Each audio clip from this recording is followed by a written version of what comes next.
नमस्कार दोस्तों, कैसे हो? सभी बढ़िया।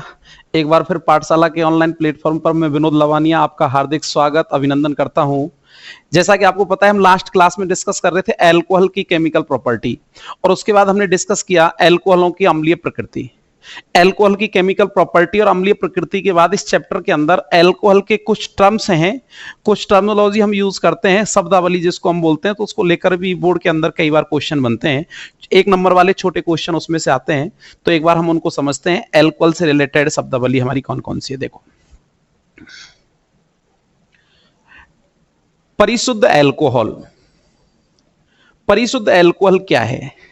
तो सबसे पहले तो हमें यह पता होना चाहिए, परिशुद्ध अल्कोहल हम उस अल्कोहल को बोल रहे हैं जिसमें 100% एथेनॉल होगा। तो आप ऐसे बोल सकते हैं 100% एथेनॉल। 100% जो एथेनॉल है वही क्या कहलाएगा? परिशुद्ध अल्कोहल कहलाएगा। क्या कहलाएगा? परिशुद्ध अल्कोहल कहलाता है। तो परिशुद्ध अल्कोहल अगर कहीं आएगा तो याद रखना 100% एथेनॉल को ही परिशुद्ध अल्कोहल के नाम से जाना जाता है, यानी जिसके अंदर केवल और केवल एथेनॉल होगा, उसके अलावा उसमें और भी कोई पदार्थ मिक्स नहीं हो, क्या कहलाएगा? परिशुद्ध अल्कोहल कहलाएगा। क्लियर? नेक्स्ट देखो, नेक्स्ट होता है एक परिशोधित अल्कोहल। कई बार इसका एक वर्ड आता है परिशोधित स्पिरिट। परिशोधित अल्कोहल या परिशोधित स्पिरिट क्या होता है? हम ये कह सकते हैं परिशोधित अल्कोहल और परिशोधित स्पिरिट एक मिक्सचर है एथेनॉल का पानी के साथ, जल के साथ, यानी एथेनॉल और जल का जो मिश्रण है उससे परिशोधित अल्कोहल बनेगा। लेकिन ये मिक्सचर कैसे बनेगा? हम अगर ये कहें कि 95.5% एथेनॉल प्लस कितना बचा हमारे पास? 4.5, शेष बचा 4.5% जल। शेष बचा 4.5% जल का जो मिश्रण है वो क्या कहलाएगा? परिशोधित अल्कोहल कहलाता है। परिशोधित अल्कोहल कहते हैं।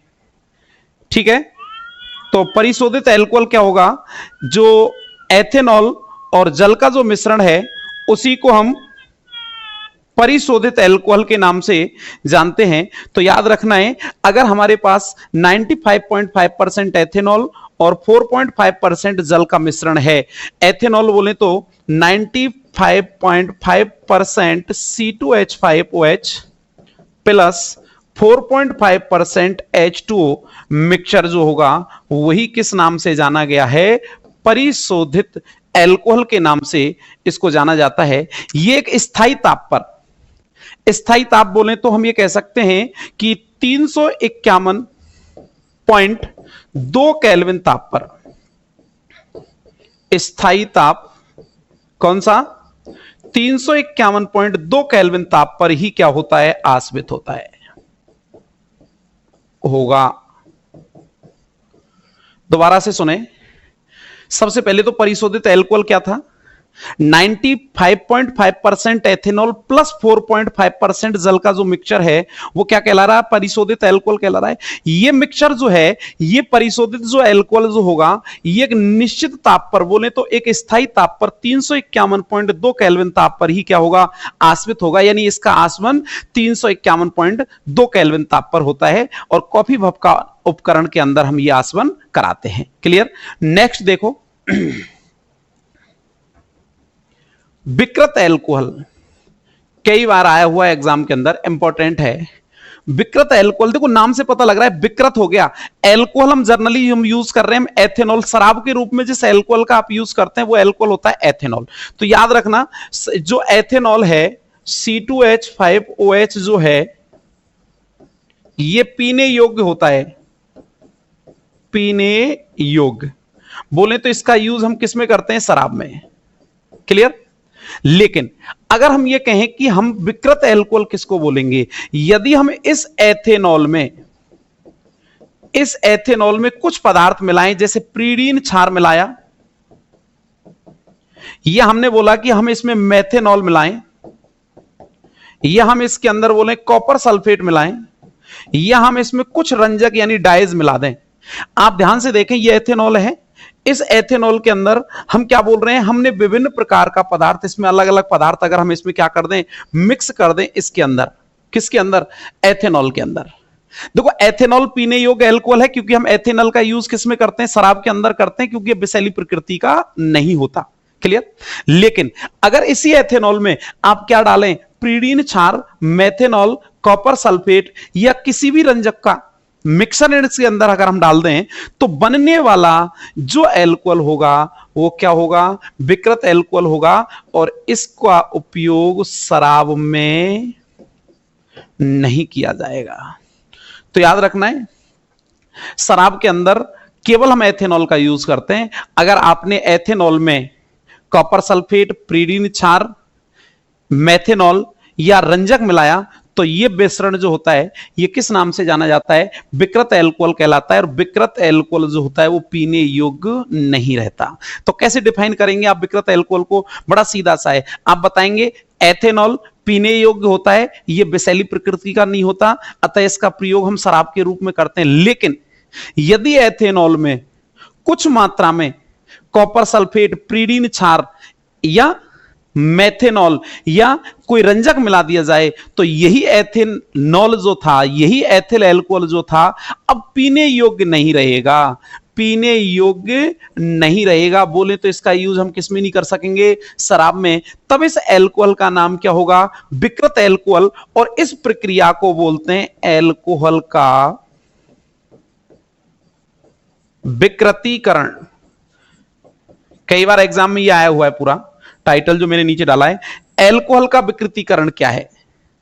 तो याद रखना, जब अल्कोहल विकृत हो जाएगा तो जिस प्रोसेस से हुआ, जिस प्रक्रिया के द्वारा हमने उसको विकृत किया, उस प्रक्रिया का नाम विकृतीकरण होगा।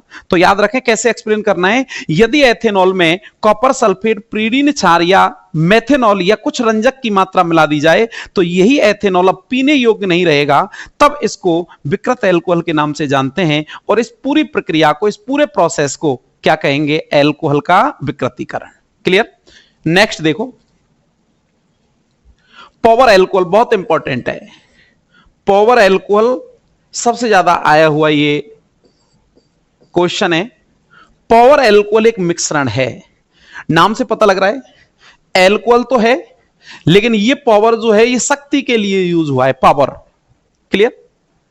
हम इस अल्कोहल का यूज किसी शक्ति के लिए, किसी पावर के लिए हम करते हैं, मोटर गाड़ियों के लिए, इसीलिए हम इसने पावर अल्कोहल नाम दिया। लेकिन ये पावर अल्कोहल होता क्या है, पावर अल्कोहल कहते किसे हैं। पावर अल्कोहल एक मिश्रण होता है किस किस का, देखो ध्यान से, एथेनॉल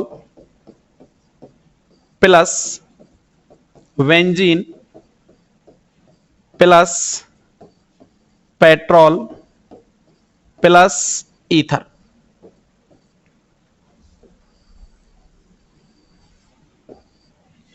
किस किस का, दोबारा से देखें, हमने चार चीजें मैंने लिखी स्क्रीन पर, एथेनॉल, बेंजीन, पेट्रोल और ईथर। इन चारों का जो मिक्सचर होगा वही क्या कहलाएगा, पावर अल्कोहल कहलाएगा। ये जो मिश्रण है ये पावर अल्कोहल कहलाता है। इसका उपयोग मोटर गाड़ियों में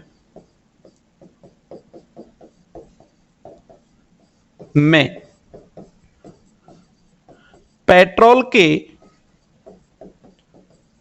स्थान पर ईंधन के रूप में किया जाता है। बहुत इंपॉर्टेंट बात है, याद रखनी आपको एग्जाम की दृष्टि से। यानी मोटर गाड़ियों के अंदर पेट्रोल के स्थान पर ईंधन के रूप में किसका यूज कर रहे हैं, पावर अल्कोहल का। क्लियर। तो पावर अल्कोहल क्या है, पावर अल्कोहल चार पदार्थों का मिश्रण है, ethanol plus benzene plus petrol plus ether. और जब ये चारों हम मिक्स कर देंगे तो किस नाम से जाना जाएगा, पावर अल्कोहल के नाम से। पावर अल्कोहल का यूज अगर कोई पूछता है तो हम इसका यूज कहां कर रहे हैं, किसी भी मोटर गाड़ी में पेट्रोल के स्थान पर ईंधन के रूप में हम इसका क्या करते हैं, यूज या उपयोग करते हैं, उपयोग। ठीक है, इसीलिए हमने यहां कौन सा वर्ड यूज किया है, पावर वर्ड यूज किया है। तो याद रखना, सबसे पहले तो परिशुद्ध एल्कोहल था।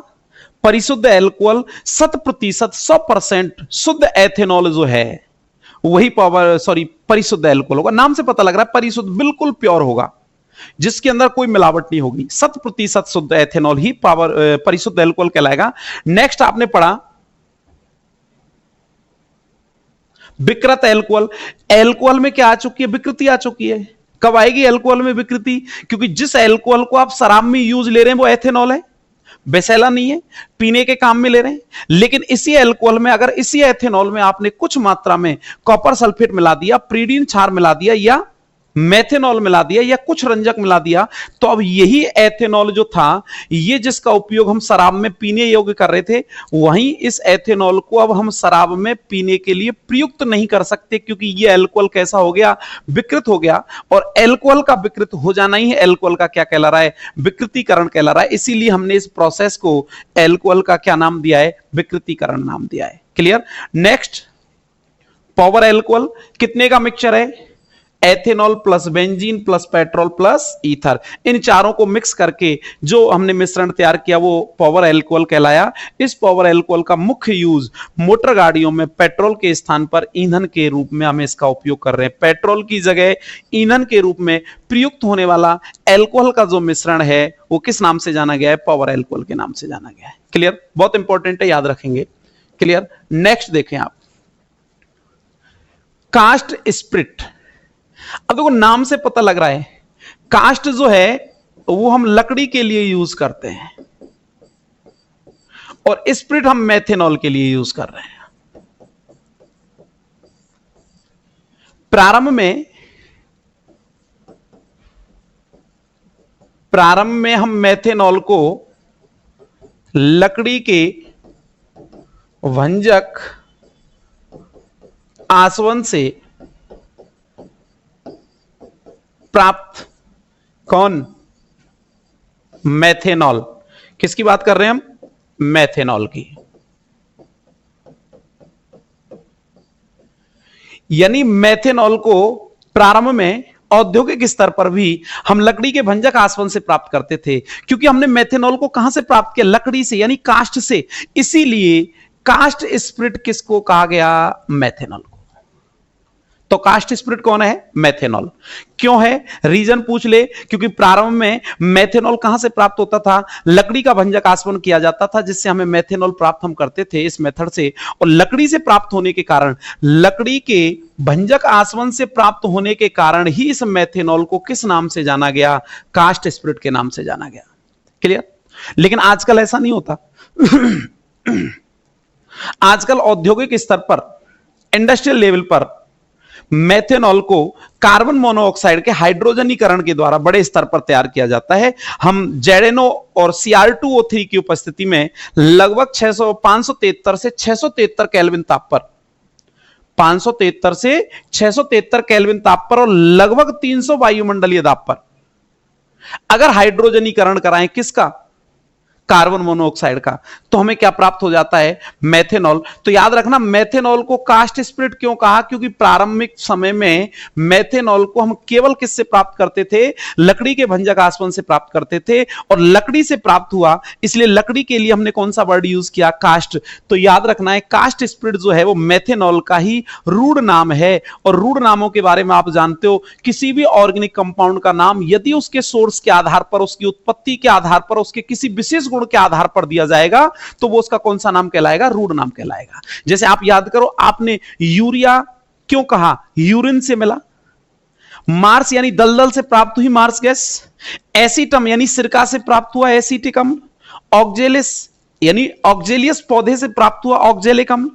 फॉर्मिक अम्ल, फॉर्मिका किसको कहा लेटिन भाषा में आपने? लाल चींटियों को। तो याद रखना, प्रारंभ में मेथेनॉल लकड़ी से आया, लकड़ी के भंजक आसवन से आया, इसलिए इसको हमने क्या नाम दिया रूढ़ पद्धति में? Caste spirit. तो कास्ट स्प्रिट किसके लिए यूज होगा? मेथेनॉल के लिए। लेकिन आजकल वर्तमान में, नाउएडेज, आजकल के दिनों में औद्योगिक स्तर पर हम जब कार्बन मोनोऑक्साइड का हाइड्रोजनीकरण कराएं, किसकी उपस्थिति में, ZNO और Cr2O3 की उपस्थिति में लगभग 573 केल्विन से 673 केल्विन ताप और 300 वायुमंडलीय दाब पर। क्लियर। तो हमारे पास एक कार्बन, एक ऑक्सीजन, हाइड्रोजन चाहिए हमें 4, इसलिए हमने इससे कितने मोल काम में लिए 2, 2 2 जा 4, 2 दूनी 4, 3 कार्बन सॉरी 3 हाइड्रोजन इस कार्बन के साथ, एक हाइड्रोजन इस ऑक्सीजन के साथ, और आपका उत्पाद क्या बनेगा, CH3OH, और ये आपका हो गया कौन, मेथेनॉल। लेकिन याद रखना ये मेथेनॉल बनाने का औद्योगिक मेथड है, इंडस्ट्रियल मेथड है। बोर्ड कितनी बार इस रिएक्शन को पूछ चुका है, मेथेनॉल बनाने की औद्योगिक विधि का रासायनिक समीकरण दीजिए। जब भी ये आएगा आप ये इक्वेशन देके आएंगे। क्लियर। याद रखना आज की क्लास में से बोर्ड के अंदर 100% क्वेश्चन बनेगा। एक नंबर का बड़ा सीधा सा क्वेश्चन, पावर एल्कोहल क्या है, परिशोधित एल्कोहल क्या है, परिशुद्ध एल्कोहल क्या है, कास्ट स्प्रिट क्या है, या मेथेनॉल बनाने के औद्योगिक मेथड का रासायनिक समीकरण क्या है।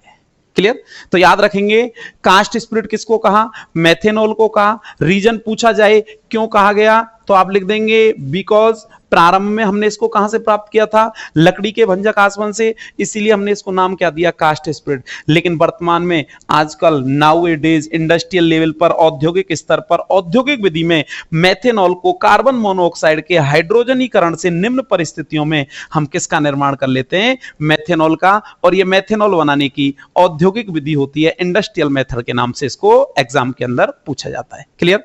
देखो सीरा एक बड़ा कॉमन सा वर्ड है, सीरा। दोस्तों सीरा क्या होता है, देखो अच्छा सीरा ये कोई वो नहीं है जो घरों में कई बार आटे से बनने वाले उस हलवा की एक कैटेगरी होती है जो पतला बनता है बिल्कुल, उसको भी सीरा बोला जाता है। लेकिन ये सीरा क्या है, ये सीरा एक शर्करा है। लेकिन सीरा प्राप्त कब होता है और सीरा कहते किसे हैं, सीरा को कई बार डिफाइन करवाया गया है। याद रखना सीरा क्या होता है, हम ऐसे लिख सकते हैं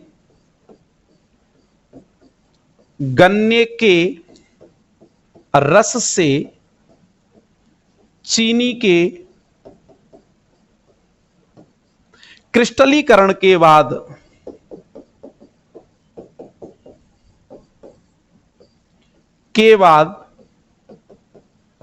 शेष बचा काले भूरे रंग का द्रव सीरा कहलाता है। पहले तो सबको डेफिनेशन याद होनी चाहिए इसकी। सीरा क्या है सबसे पहले दोबारा देख लो, कैसे कलर का है, काले भूरे रंग का। हम ये कहते हैं कि गन्ने का जो रस है, गन्ने की जगह कई बार हम चुकंदर की बात करते हैं, चीनी मिलों के अंदर गन्ने के रस या चुकंदर से हम चीनी प्राप्त कर रहे हैं। गन्ने के रस से जब आप चीनी प्राप्त करेंगे तो चीनी के क्रिस्टल बना लेने के बाद, चीनी के दाने जब बन जाएंगे तो चीनी के क्रिस्टलीकरण के बाद जो शेष द्रव बचेगा जिसका कलर कैसा होगा, काला भूरा, यही शेष द्रव किस नाम से जाना जाएगा, सीरा के नाम से। दोबारा से सुन लो, चीनी गन्ने के रस से चीनी के क्रिस्टलीकरण के बाद शेष बचे काले भूरे रंग के द्रव को सीरा कहते हैं। और यह सीरा एक शर्करा है जिसमें सुक्रोज होगा, और इस शर्करा या सीरा के किण्वन के द्वारा आप क्या प्राप्त करते हैं, एथेनॉल। एथेनॉल का औद्योगिक उत्पादन किया जाता है, जो स्वाद में कैसा होता है, स्वाद में कैसा होगा, मीठा। क्लियर। तो सीरा से रिलेटेड 2-3 छोटी छोटी बातें हमने डिस्कस की।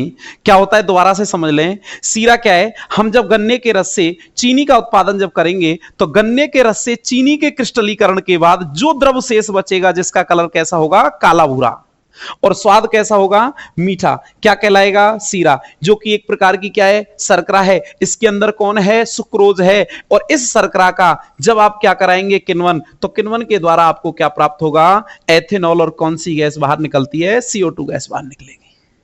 तो याद रखना है सीरा से डायरेक्ट एथेनॉल प्राप्त किया जाता है किण्वन के द्वारा।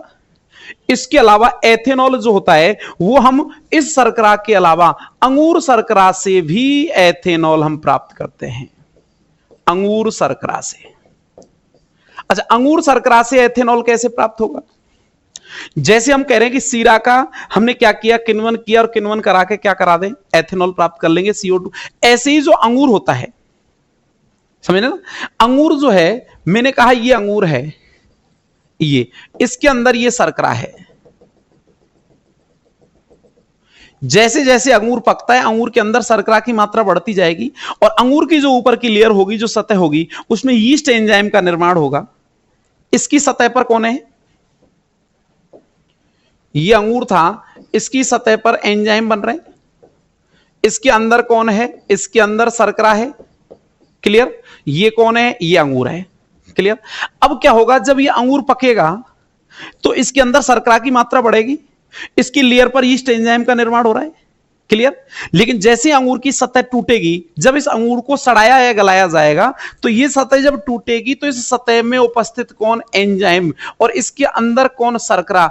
एंजाइम और शर्करा एक दूसरे के कांटेक्ट में आएंगे, और कौन सी प्रक्रिया स्टार्ट हो जाएगी? किण्वन की प्रक्रिया स्टार्ट हो जाएगी। और उस किण्वन की प्रक्रिया के द्वारा भी आप क्या प्राप्त कर सकते हैं? एथेनॉल। तो याद रखना है, किण्वन द्वारा, सीरा के किण्वन से भी एथेनॉल बनाया जा सकता है, जो कि हमें कहां से प्राप्त होगा? गन्ने के रस से। गन्ने के रस से हमने मुख्य प्रोडक्ट जो बनाया वो क्या बनाया? चीनी बना ली। चीनी के क्रिस्टल आपको मिल गए। अब चीनी बनाने के बाद जो वेस्टेज बचा काले भूरे रंग का एक द्रव, उसका नाम क्या है साहब? सीरा। अब हम इसको क्या करेंगे? शराब बनाने के लिए ले जाएंगे, बोले तो एथेनॉल बनाने के लिए ले जाएंगे। कौन सी प्रक्रिया के द्वारा? किण्वन के द्वारा, जिसमें हम क्या करेंगे? एंजाइमों की उपस्थिति में इस जटिल कार्बनिक यौगिक को सरल कार्बनिक यौगिक में परिवर्तित करेंगे। भाई, किण्वन होता क्या है? किण्वन को परिभाषित कैसे करेंगे आप? किसी जटिल कार्बनिक यौगिक का एंजाइमों की उपस्थिति में सरल कार्बनिक यौगिकों में टूट जाना, परिवर्तित हो जाना ही क्या कहलाएगा? किण्वन कहलाएगा। हम क्या कर रहे हैं? सीरा में शर्करा है, शर्करा बोले तो जटिल कार्बनिक यौगिक कौन सा है? सुक्रोज है। इस सुक्रोज का जाइमेज एंजाइम और इन्वर्टेज एंजाइम की उपस्थिति में क्या चलेगा?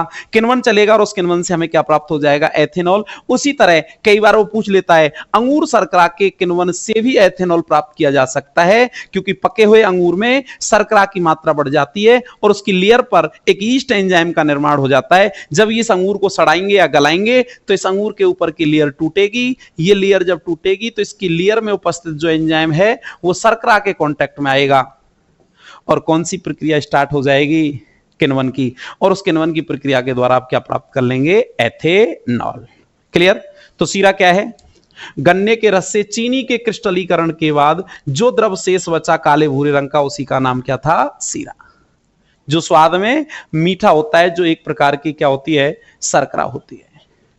बॉस, बास क्या है? बास है क्या? बास एक विलयन है एथेनॉल का, लेकिन उसमें एथेनॉल की निश्चित मात्रा है। बास कहेंगे किसको? बास में हम ये बोल सकते हैं जब आप किसी किण्वन की प्रक्रिया के द्वारा किसका निर्माण करते हैं? एथेनॉल का निर्माण करते हैं, तो उस एथेनॉल में 100% एथेनॉल ना हो के हम ये कह सकते हैं, जैसे मैंने ये कहा कि ग्लूकोज या फ्रक्टोज, ये ग्लूकोज है।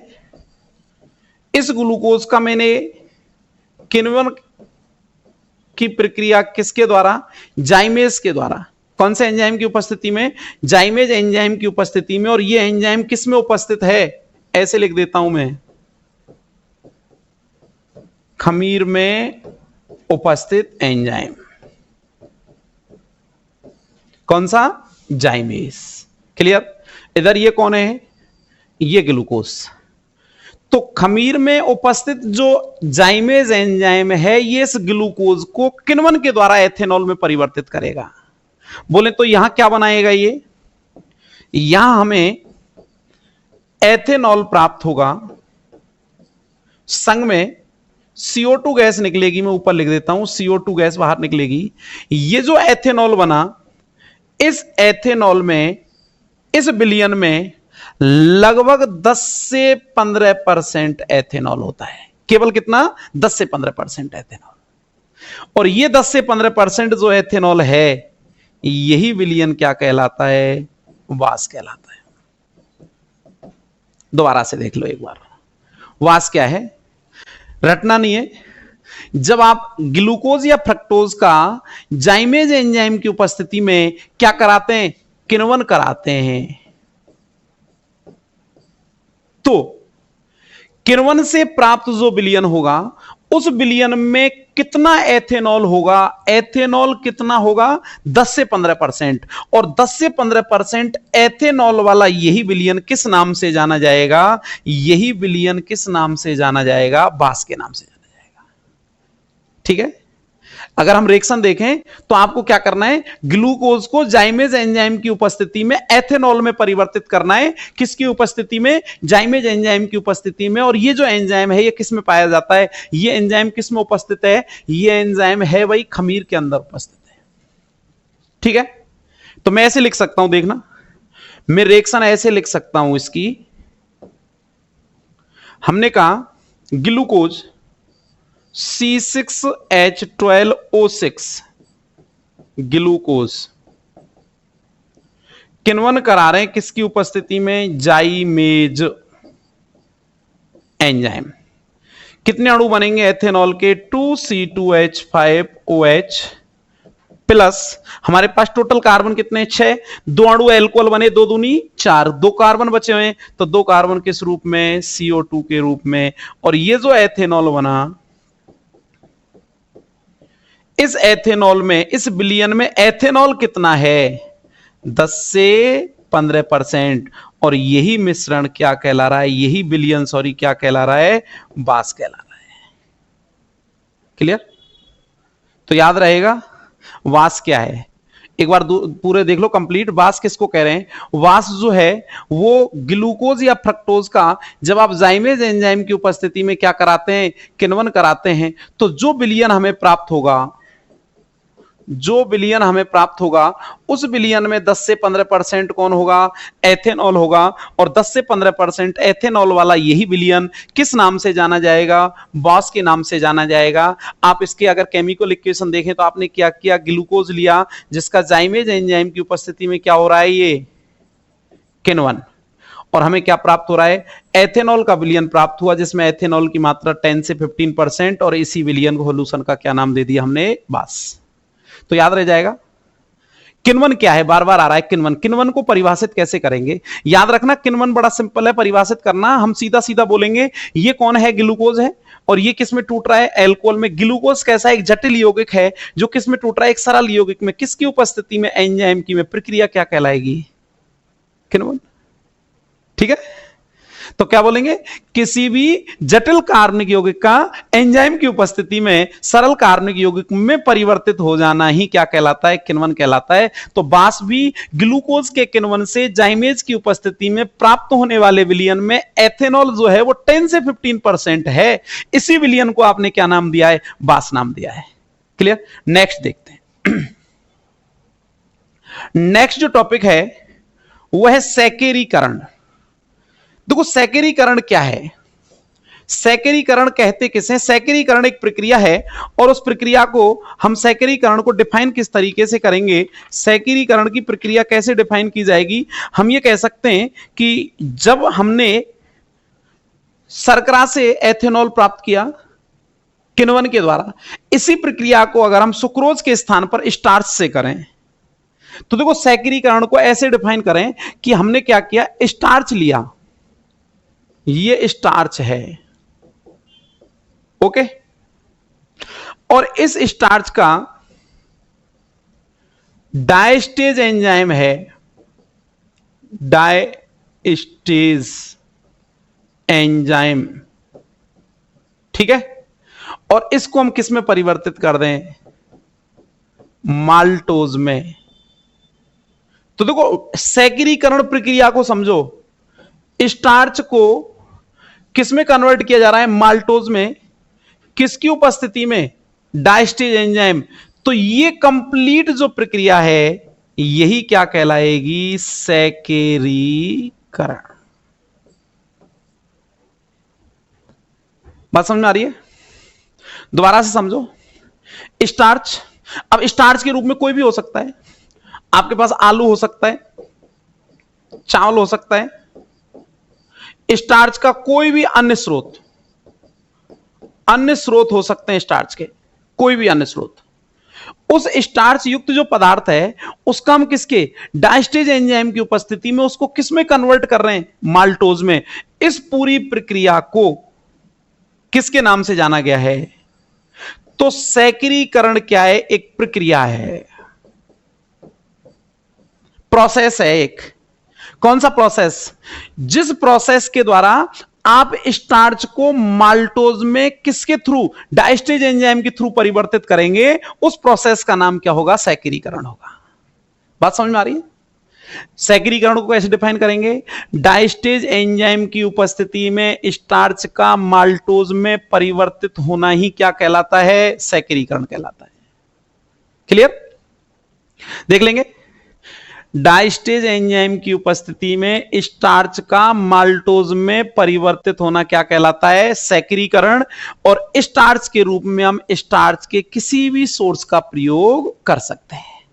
लेकिन सैकरीकरण एक क्या बड़ी प्रक्रिया है जिसमें हम कितने स्टेपों में कंप्लीट करते हैं, 2 स्टेपों में कंप्लीट करते हैं इसको।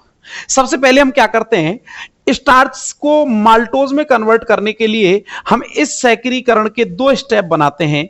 एक स्टेप तो यह कहता है कि हमें मैस तैयार करना होता है, मैस बनाना। क्या बनाते हैं, मैस। और दूसरे स्टेप में हम क्या करते हैं, माल्ट तैयार करते हैं, माल्ट बनाना। ओके, दोबारा सुनो, ये जो सैकरीकरण की प्रक्रिया है ये कितने चरणों में पूरी होती है, 2 चरणों में। सैकरीकरण की जो प्रक्रिया है वो कितने चरणों में पूरी हो रही है, 2 चरणों में, 2 स्टेप में। पहला स्टेप क्या कह रहा है कि आप क्या करें, मैस बनाएं।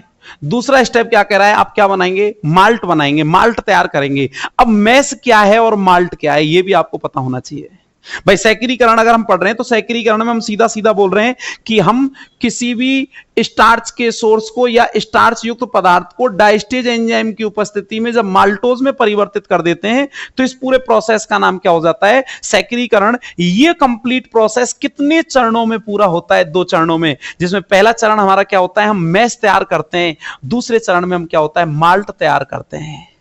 अब मैस कैसे बनेगा और माल्ट कैसे बनेगा, क्लियर? तो देखते हैं एक एक को। पहले हम देखते हैं मैस कैसे बनाया जाएगा। मैस बनाना, बनाना यानी तैयार करना।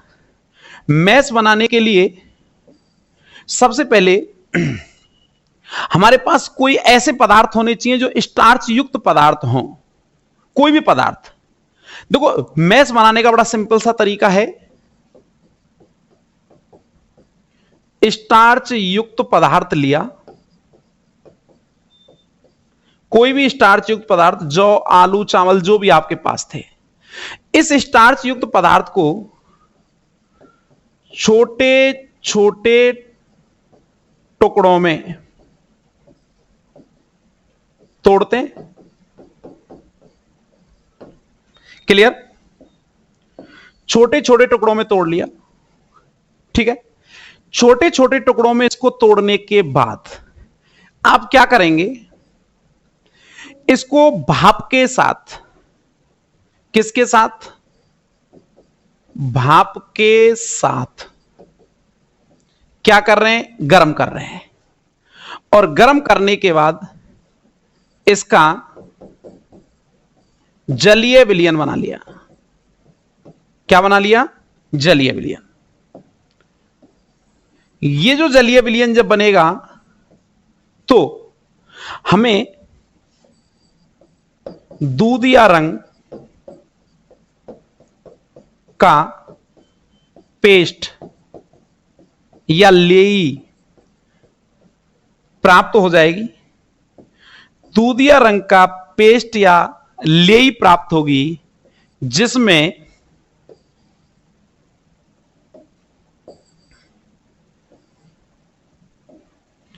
इस दूधिया रंग की लेई या पेस्ट को क्या कहा जाएगा, मैस कहा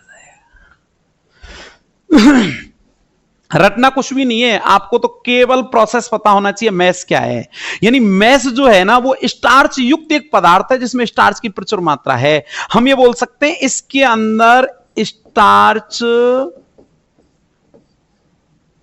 प्रचुर मात्रा में होता है। किसमें? मैस में। तो मैस क्या है? स्टार्च का स्रोत है एक। कैसे तैयार हुआ? मैस बनाया कैसे, यह प्रक्रिया आपको पता होनी चाहिए। जब आप स्टार्च से एथेनॉल बनाते हैं औद्योगिक स्तर पर किण्वन के द्वारा, तो आप क्या करते हैं? पहले स्टार्च से मैस बनाते हैं। मैस बनाने के लिए आपको कुछ नहीं करना, आपके पास जो स्टार्च युक्त पदार्थ होगा, जो आलू चावल कोई भी पदार्थ, उसको तोड़कर पीसकर छोटे छोटे टुकड़ों में तोड़ लेंगे। और छोटे छोटे टुकड़ों में तोड़ने के बाद उसको क्या किया जाएगा? गर्म कर रहे हैं। क्या कर रहे हैं? गर्म कर रहे हैं। किसके साथ? पानी की भाप के साथ। जब उसमें पानी होगा तो वो कैसा विलयन बनकर तैयार हो जाएगा? जलीय विलयन। ये जलीय विलयन जो होगा वो कौन से कलर का होगा? एक दूधिया रंग का, एक लेई या पेस्ट, दूधिया रंग का पेस्ट या लेई। जैसे हमने आटे को घोल दिया, पतला घोला हुआ आटा। एक तो हमने आटा लगाया रोटी बनाने के लिए, तो वो पेस्ट नहीं है। लेकिन एक हम आटा बना ले पुआ बनाने के लिए। अब आप भी कहेंगे क्या सर केमिस्ट्री में पुआ आगे बीच में? तो याद रखना है, लेई यानी वो पतला जो है ना लिक्विड फॉर्म में, तो वो लेई या पेस्ट जो है वो दूधिया रंग का लेई या पेस्ट ही क्या कहलाएगा? मैस कहलाएगा, जिसमें स्टार्च की प्रचुर मात्रा होगी। अब हमें क्या करना है? जब हमारे पास मैस तैयार हो गया, याद करो हम क्या कर रहे हैं? सैकरीकरण की प्रक्रिया। इस सैकरीकरण की कितने स्टेप थे? 2। पहला स्टेप मैस बनाया, दूसरे स्टेप में हम क्या कर रहे हैं? माल्ट बना रहे हैं। तो हम मैस बना चुके, जब मैस बन गया तो हम क्या तैयार करेंगे? माल्ट तैयार करेंगे। मैस कैसे बना? स्टार्च युक्त पदार्थ को छोटे छोटे टुकड़ों में तोड़कर पानी की भाप के साथ गर्म किया, तो जो जलीय विलयन प्राप्त हुआ वो कैसा था? दूधिया रंग का पेस्ट या लेई की फॉर्म में था, जिसमें स्टार्च जो था वो प्रचुर मात्रा में था, और उसी को हमने क्या नाम दे दिया? मैस बन गया। अब हम क्या करेंगे? माल्ट तैयार करेंगे। माल्ट कैसे बनेगा? माल्ट बनाने के लिए देखो, माल्ट बनाने के लिए हम क्या करते हैं? जौ लेते हैं। जौ लिए हमने, जौ, ठीक है। और इस जौ को भिगोकर, ठीक है, जौ को भिगोकर अंधेरे कमरे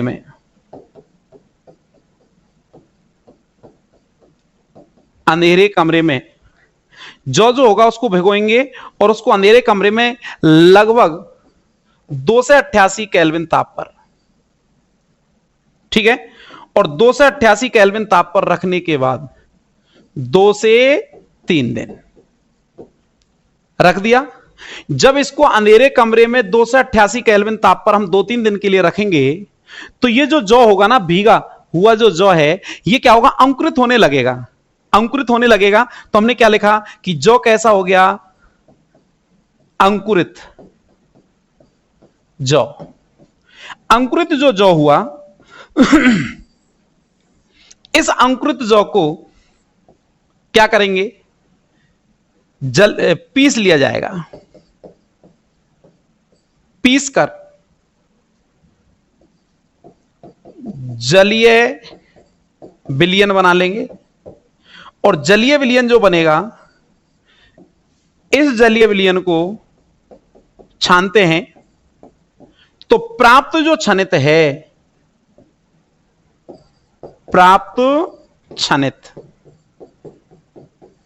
ये जो प्राप्त छनित है, ये प्राप्त छनित ही क्या कहलाता है? माल्ट सत कहलाता है। कई बार सत आता है लिखा हुआ, माल्ट कहलाएगा। तो माल्ट क्या है? दोबारा से समझो, ये जो हमें छनित प्राप्त हुआ ना, नीचे उसका रस, ऐसे बोल सकते हैं जौ का रस, वही क्या है? माल्ट है। तो देखो माल्ट कैसे बना, माल्ट की प्रक्रिया मैंने पूरी लिखी। आपने क्या किया? जौ लिया, जौ लेकर उनको भिगोया, भिगोने के बाद उसको हमने अंधेरे कमरे पर लगभग 288 केल्विन ताप पर रख दिया। कब तक रखा? 2 से 3 दिन। जैसे 2 से 3 दिन इसको रखेंगे, जौ कैसे होने लगेंगे? अंकुरित होने लगेंगे।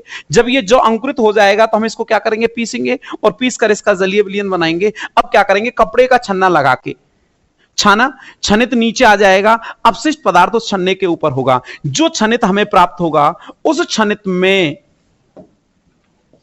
कौन सा एंजाइम उपस्थित है? डाइस्टेज एंजाइम उपस्थित है, इसमें उपस्थित है, यह याद रखना है। इस छनित में कौन सा एंजाइम उपस्थित है? डाइस्टेज एंजाइम हमें प्राप्त हो गया, और यही डाइस्टेज एंजाइम वाला जो भाग है ये क्या कहला रहा है? माल्ट कहला रहा है। क्लियर? याद करो, आपने पीछे मैस बनाया, अब हम माल्ट तैयार कर चुके।